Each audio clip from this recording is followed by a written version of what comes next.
Mark chapter 3. Another time Jesus went into the synagogue, and a man with a shriveled hand was there. Some of them were looking for a reason to accuse Jesus, so they watched him closely to see if he would heal him on the Sabbath. Jesus said to the man with the shriveled hand, "Stand up in front of everyone." Then Jesus asked them, "Which is lawful on the Sabbath, to do good or to do evil, to save life or to kill?"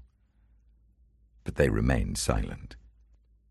He looked around at them in anger, and deeply distressed at their stubborn hearts, said to the man, "Stretch out your hand." He stretched it out, and his hand was completely restored. Then the Pharisees went out and began to plot with the Herodians how they might kill Jesus. Jesus withdrew with his disciples to the lake, and a large crowd from Galilee followed. When they heard all he was doing, many people came to him from Judea, Jerusalem, Idumea, and the regions across the Jordan and around Tyre and Sidon. Because of the crowd, he told his disciples to have a small boat ready for him, to keep the people from crowding him. For he had healed many, so that those with diseases were pushing forward to touch him. Whenever the impure spirits saw him, they fell down before him and cried out, "You are the Son of God!" But he gave them strict orders not to tell others about him.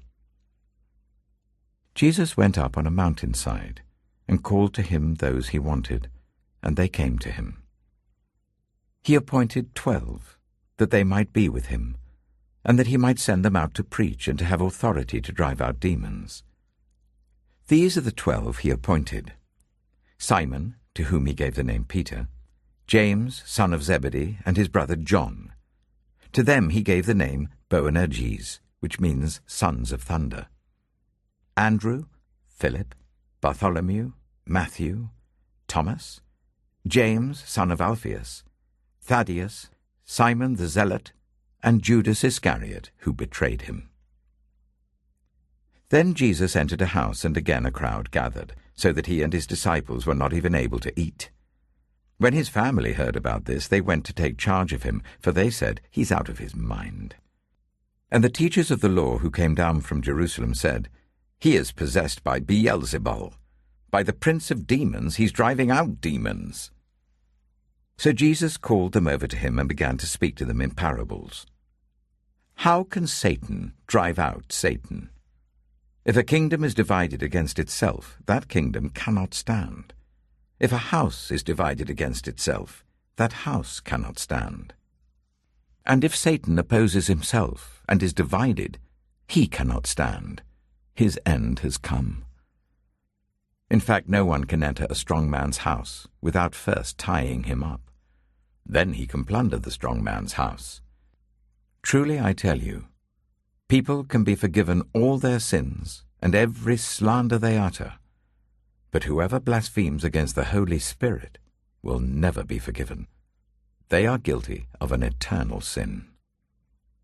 He said this because they were saying, "He has an impure spirit."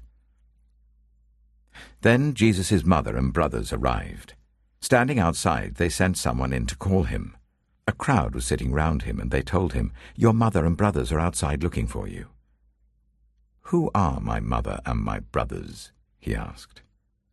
Then he looked at those seated in a circle around him and said, "Here are my mother and my brothers.